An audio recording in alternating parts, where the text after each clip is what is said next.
আগতে বাহিৰলৈ ফুৰিবলৈ গ'লেও আমি কেইবাটাও জন্মদিন তেনেকৈ পাতিছোঁ। তেওঁ যি খুব পক্ষপাতি নাছিলে, তেওঁ জন্মদিন উদযাপন কৰি বেয়া পায় নিজৰ জন্মদিনটো।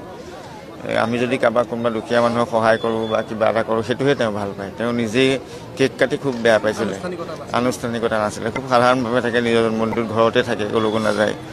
আৰু আমি গ'লেও সেই খুব সাধাৰণভাৱে এটা অনুষ্ঠান থাকে, মানে খোৱা বোৱা অনুষ্ঠানো বৰ জাকজমকতা নহয়, যেনে সাধাৰণভাৱে যেনেকৈ ঘৰত তেওঁলোকে ভাত খায় তেনেকুৱা ধৰণে আমি ভাত এসাঁজ খাই আহোঁ বা তেওঁক অকণমান লগ পাই আহোঁ জন্মদিন উপলক্ষে।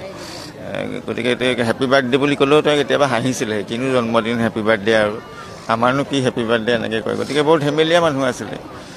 আৰু সেই জ্ঞানী মানুহজন সেই সংস্কৃতিৰ ভাণ্ডাৰ থকা, যাৰ গাত সংস্কৃতিৰ ভাণ্ডাৰ আছিলে, যাৰ গাত ভগৱান শিৱ বহি আছিলে, এই মানুহজন দৈহিকভাৱে নাই।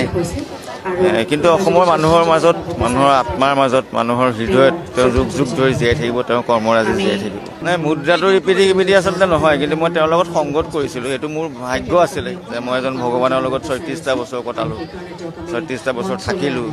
আৰু চবতকৈ ডাঙৰ কথা, তেওঁ খুব মৰম কৰিছিলে সকলোকে, মোক বুলি নহয়, তেওঁ মানুহক মৰম কৰাৰ তেওঁৰ যিটো মানে গুণ, সেইটো ভাবিব নোৱাৰে, সেইটো চব মানুহৰ গাতে নাথাকে। মই ছেকেণ্ডজন মানুহ পোৱাই নাই, কোনো ভেদাভেদ নোহোৱাকৈ সকলোকে সমান ধৰণে মৰম কৰে। মোক যিমান মৰম কৰিছিলে, নিজৰ ভনীয়েকক যিমান মৰম কৰিছিলে, বেলেগ এজন মানুহকো সিমান মৰম দিব পাৰে। তেওঁ মৰমত ভাগ বাতৰা নাছিলে, সকলোকে সমান চকুৰে চাইছিলে।